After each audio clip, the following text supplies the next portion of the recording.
ನಮಸ್ತೆ ಬಂಧುಗಳೇ, ಕ್ಷಮಿಸಿ.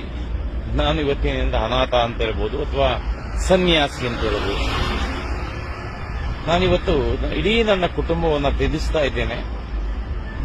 ಕೌಟುಂಬಿಕ ಜೀವನದಿಂದ ವಿದಾಯ ಪಡೆದು ಸನ್ಯಾಸಿ ಆಗ್ತಾ ಇದ್ದೇನೆ. ನಾಳೆಯಿಂದ ನನ್ನ ನೀವು ಸನ್ಯಾಸಿಯಾಗಿ ನೋಡ್ತೀರಿ.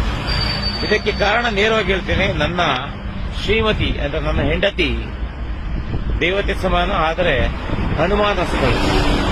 ಅವಳಿಗೆ ಮಾತೆತ್ತಿದ್ರೆ ಬರೀ ಹನುಮಾನ ಬಿಟ್ರೆ ಸತ್ಯ ಅವಳಿಗೆ ಗೊತ್ತಿಲ್ಲ. ಸ್ನೇಹಿತರ ಜೊತೆ ಮಾತಾಡಿದ್ರೆ ಹನುಮಾನ, ಸ್ನೇಹಿತರ ಹೆಂಡತಿ ಜೊತೆ ಮಾತಾಡಿದ್ರೆ ಹನುಮಾನ, ಅಥವಾ ಯಾರಾದ್ರೂ ಹೆಣ್ಣು ಮಕ್ಕಳ ಜೊತೆ ಮಾತಾಡಿದ್ರೆ ಹನುಮಾನ.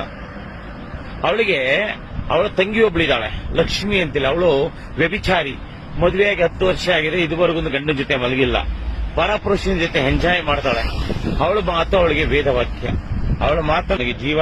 ನನ್ನ ಹೆಂಡತಿ ನನಗೆ ಜೀವನೇ ಆಗಿದ್ರು, ಆದ್ರೆ ಆಕೆಗೆ ನನ್ನ ಮೇಲೆ ಪ್ರೀತಿಗಿಂತ ಹೆಚ್ಚಿಗೆ ಅನುಮಾನಗಳಿದ್ದಾವೆ. ಹಾಗಾಗಿ ನನಗೆ ಇವತ್ತು ತುಂಬಾ ಹೇಳಕ್ ಬರಲ್ಲ ಅದಕ್ಕೆ ಪದ ಏನು ಬಳಸ್ತಾರೆ ಅಂತೇಳಿ. ಆಕೆಗೆ ನನಗಿಂತ ಹೆಚ್ಚಿಗೆ ಅವಳ ತಂಗಿನೇ ಇಷ್ಟ ಅಂತೆ. ಅವಳ ತಂಗಿನೇ ಅವಳಿಗೆ ಜೀವನ ಕೊಡ್ತಾಳಂತೆ. ಅವಳ ತಂಗಿ ಜೊತೆ ಅವಳ ತಂದೆ ತಾಯಿ ಜೊತೆ ಅವಳು ಚೆನ್ನಾಗಿರ್ಲಿ ಅಂತೇಳಿ ಆಶಿಸ್ತಾ, ನಮಸ್ತೆ. ಭಾರತ್ ಮಾತಾ ಕಿ